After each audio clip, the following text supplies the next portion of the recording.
Hey, I'm Jeff Baumgartner with Light Reading. We're here in Denver at the Cable Next Gen event, the 17th one, and Pao Lo with Midco. And you've been with us here for many of them, right? Oh, absolutely, Yeah. absolutely. Yeah, so it's great to have you here.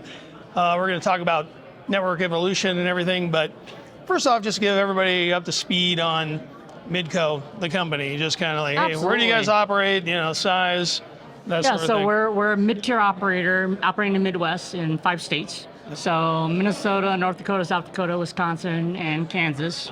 We're a fixed wireless operator along with traditional cable operator and a fiber to the home operator. We also have our own Midco SN, which is our own sports network, which is a regional sports network. You're in the sports, the regional sports network? We are. Okay. We Won a couple of Emmys. That's a interesting spot these days. It is. So, but we're going to talk a little bit about the network, right? Particularly around HFC. Okay. And like what your network evolution plan is underway. I thought you did a great job today, kind of sizing up where you are. But if you had to boil it down, kind of where, I know that you initially were looking at it around, was it 2021? Or I don't know if I had the year right, okay. but yeah, so I'll explain. Yeah, So we have an initiative, a corporate initiative called Fiber Forward, and it's really to upgrade the plant to the next generation network. So for brownfield, we're looking at mid splits today. We're trialing high splits today, also in brownfield. And then for greenfield, we're doing fiber to the premise, fiber to the home. Now, couple that initiative with a lot of the state and federal funding that's coming on. So a lot of synergies there. So we're building, obviously, as part of those grants and whatnot, fiber to the home in those areas too. So it's a 5-year program, internal program. By 2028, we'll have about a third on mid splits, remote PHY, and then a third high splits, and then the other third fiber to the home. Okay. Yeah. As far as like the mid splits and the high splits, what's the determining factor on whether to do a mid split or high split? Is it competitive reasons? The nature of the plant? I'm sure there's a lot of variables, but there is. I think the biggest variable is legacy QAM video, right? If we are able to future-proof the network, and in terms of not having to go back out there again and touching the nodes, is that if it's full IPTV enabled and there's no legacy QAM video, then absolutely a high split node on there. So we can go node by node on our network as we do this. As legacy QAM video customers peel off and they go IPTV, we'll convert those nodes along the way. Okay. Yeah, so programmatic that way. All right, and on your panel, it's really interesting when they're talking about the upstream. There was a lot of discussion about QAM video, legacy video, and kind of getting off of that, going to IP, reclaiming spectrum and capacity for other services.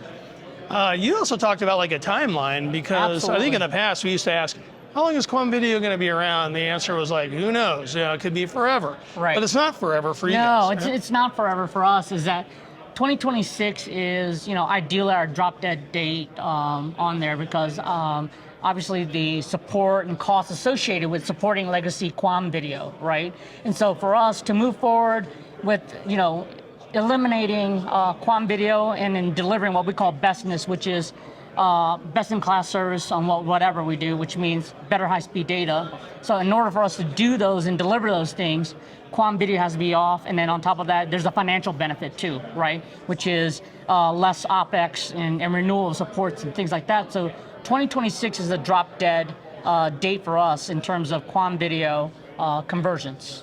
Yeah, and for the customers that you're converting, are you putting them on like a managed IPTV service, or are you looking at working with, pointing them to like a virtual MVPD, other streaming? So we have our own IPTV service. It's a TiVo supported backend on our IPTV solution. Okay. And so we are converting them to full-blown IPTVs, and where traditional set-top boxes were, obviously we're putting IP Wi-Fi enabled set-top boxes in those locations to support multi set-top boxes inside the home. And so that lends its also strategy to our Wi-Fi strategy too, right? Which is a whole home perspective in terms of Midco Wi-Fi. So we delivered the best-in-class Midco Wi-Fi on top of the IPTV solution on there. And so our only connection into the home in traditional cable or HFC networks is a home run to that modem, and then everything else is Wi-Fi inside the home. Okay. Yeah. Now, a lot of chatter heading into this event was next-gen DOCSIS 3.1, and it's been like multiple labels, plus, extended, turbo. But everyone seems to like your term of DOCSIS 3.1 stretch, you know, where you can get more out of your 3.1 plant, put more traffic on OFDM channels. So what are your thoughts about using that, and how does that impact your thoughts about DOCSIS 4.0? Yeah, so the term stretch came out of, you know, old cable lore, meaning 750, 860 stretch plant. Okay. So now, 3.1, we're stretching the DOCSIS side of things. And so when you look at that, if you're able to achieve what's been shown in cable labs, 8 by 1.5 speeds on your high-speed data, that really buys you 5 to 6 to maybe even 8 years of runway in terms of our product. So when you look at that, 4.0, really, you would migrate only if you need the upstream speed, because you already reached the top end on the download speeds at 8 gigs.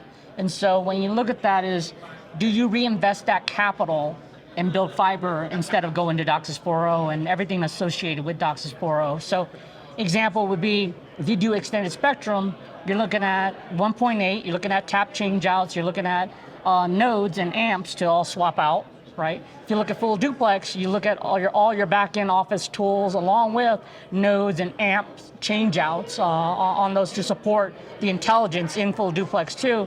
And so when you look at that, why not plow that capital into building more fiber, putting more fiber into the ground, because then you're future-proofing your network. Because today, 25 gig is alive and well on the PON side of things. And for us to, for DOCSIS 4.0, just do 8 by 6, it's kind of already behind the speed curve.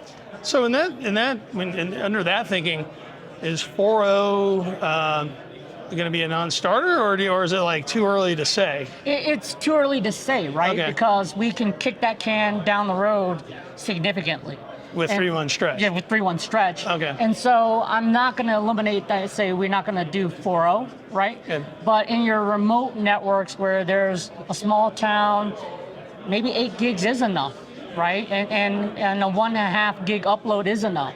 And so to overbuild it with fiber will financially not be viable for a 1,000 home community, right? Okay. And so that's where DOCSIS 4.0 may come into play, which is that's where you would probably apply that. And we have a lot of scenarios that, you know, supporting rural America, is that we will have places that will have DOCSIS 4.0 and leverage, you know, the whole control plane being centralized and the data plane being out in the far reaches of the network. So, but for the majority of our network, you know, through competitive pressures and just demand for bandwidth, is that 4.0 may not be enough when it's said and done. All right. Last thing I want to talk about is the evolution of the cable service bundle. And a lot of attention is being given to mobile, right? We have some Comcast, Charter, Altice USA, Cox are in the game already. There's a couple that are working with NCTC. You got Wide Open West getting into it on their own through, you know, working with Reach. So where does Midco? What's the thoughts about from Midco's side? Is that something you're pursuing or taking a look at? We are. We're taking a look at that. Obviously, with the NCTC MVNO agreement and whatnot, is that we're taking a hard assessment on how does it benefit our business and how does the business model work. So for us, it's really this year's an assessment year for us to say how does that business model work. How does, you know, is it sticky enough for customers, or what are we seeing from that perspective? But I think it's only a matter of time on that, but we have to do our due diligence, and that's what we're doing. Okay. Yeah. Well, we'll keep an eye on that and how that evolves, also with the network as well. So, Pao, thanks a lot for taking all my questions. Great to see you. Thanks, Jeff. Thanks for coming. All right.